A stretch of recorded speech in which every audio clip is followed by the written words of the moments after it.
Hey guys, how's it going? I know you probably clicked on this video and you want to know why you should listen to me. I'm going to tell you that you shouldn't. I'm going to sit down and I'm going to say a lot of things that we're going to talk about today. Let's talk about why we feel guilty when we play video games and really why we shouldn't. Now, today we're going to talk about two things, right? I would like to talk about how society views gaming, why that's important to us as gamers, and really just humans in general. And then we're going to look at the research, and I'm going to tell you why you shouldn't feel that way. Why we so easily feel that way, but gaming is a good thing for most people.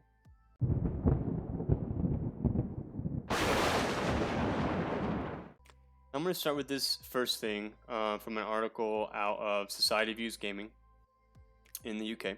The impact of video games is apparent as it is affecting thousands of people around the world daily.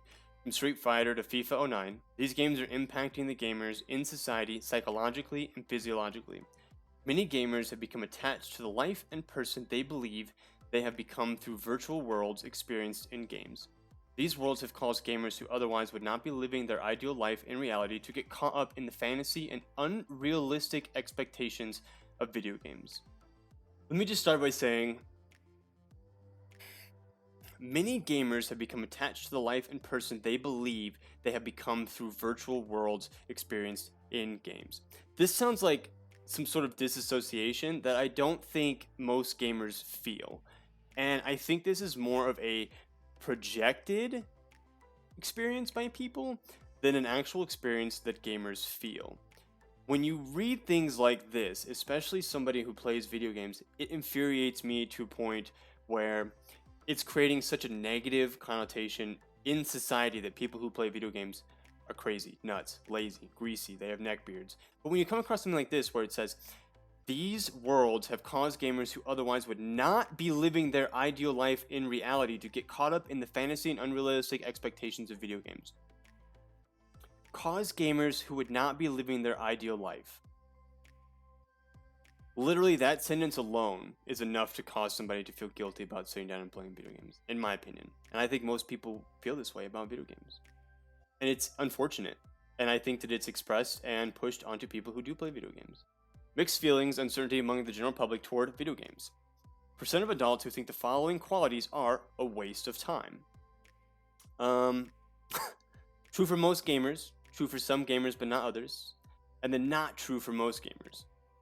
So it says not true for most gamers, and that's only 24% of the population of the general public toward video games, right? Help develop good problem solving skills. 16% not true for most gamers. The other 64% think that it's true for most gamers. Promote teamwork and communication. 10% think it's true for most gamers. Only 10% think that video games promote teamwork and communication. And I guess you could argue 50% of the people think that because it says it's true for most gamers. But I would argue that since that's so subjective, when it says it uses the word most, I would argue those people aren't considering most of the population. Now, when you look at this other picture that I'm going to show you here in a second, it says game players more likely to think negative representations of gaming are untrue. Percent of people saying video games are a waste of time. Adults who play video games. True for most gamers. True for some gamers, but not others. What is that? 55% of adults who play video games. 55% of the people who play video games, half the people that you play video games with, are saying that video games are a waste of time. And then a third of the people that you play video games with. So when we think about identity, when we think about the way people identify, whether it's you identify as somebody who plays a lot of video games, you identify as a professional sports player, you identify as somebody who, likes to watch movies and review them. Even in our safe niche of people who play video games, half of the people that we play video games with, according to this chart, view video games as a waste of time. And we want to sit here and say that we feel guilty when we play video games. Most people would say, well, then just don't play video games anymore. That's not what we mean. That's not what we're saying. As somebody who plays a lot of video games, I would argue that the guilt comes from society and that it is projected from people and half the people we play video games with, that what we're doing is a waste of time. Regardless of the amount of enjoyment we have, regardless of how it makes us feel, regardless of the lessons that we learn. Now, adults who don't play video games, right? That's 65% of the population believe that playing video games is a waste of time. Only 13%. So we're looking at not even 50% of the general population believes that playing video games is not true for most gamers. And when I found this, I was like, no wonder I feel so guilty all the time. No wonder I don't want to talk about it. No wonder I don't want to sit down and say, yeah, I enjoy playing video games. It's a hobby of mine when I would apply for jobs. Because most people view it as a waste of time, that I am wasting my time doing something like that. Now let's talk about why you shouldn't feel guilty, right? Obviously, if you're watching this video, you're somebody who enjoys playing video games. It makes you feel good, but you still feel guilty when you sit there and you play for long periods of time, right? I'm going to talk about self-expression through failure, right? When you talk about building a company, when you talk about learning something new, when you talk about learning a skill, there is plenty of ways for you to learn something. And when we talk about gaming, we talk about the way society views it as a waste of time. Jewel, in The Art of Failure, writes about games. Games, writes Jewel, are the art of failure, the singular art form that sets us up for failure and allows us to experience it and experiment with it. I'm going to read that last part again.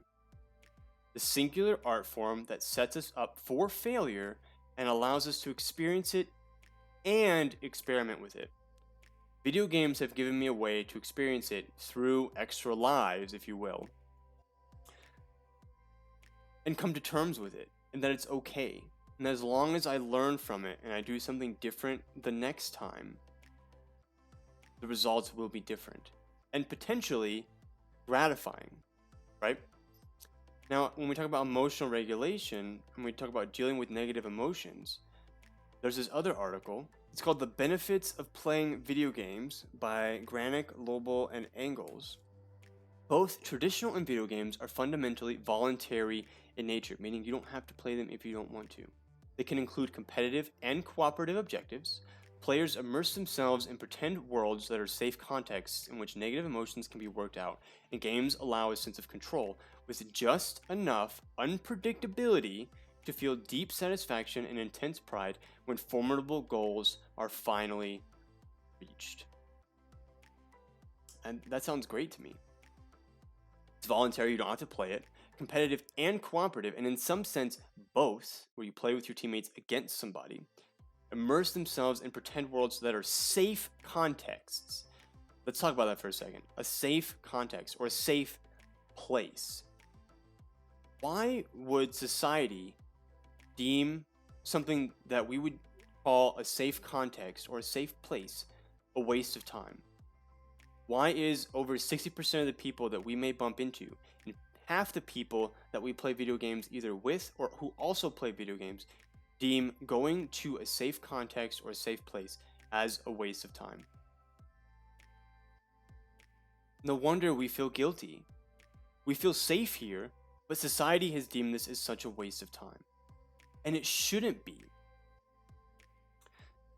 Safe contexts in which negative emotions can be worked out, and games allow a sense of control with just enough unpredictability to feel deep satisfaction and intense pride. Again, we feel guilty because society has deemed it as a waste of time, despite being a safe place. We feel deep satisfaction and intense pride when formidable goals are finally reached. How is that any different than somebody having a sports goal or wanting to go to school for 4 years and get a degree, where they have set up this long-term goal and they experience satisfaction and intense pride for graduating or for getting that touchdown or for getting that scholarship? How is that any different? Especially on such a low scale of 45 minutes to, a couple hours every night. And we have this satisfaction and pride of playing with our friends in a cooperative or competitive environment. Why is it viewed in such a negative way? Why do we view it, people who play, in such a negative way? I'm sure all of us could come up with some sort of example that we can throw down, right? Lastly, I want to talk about expressing yourself, learning to express yourself through video games, right? We talked about this failure piece.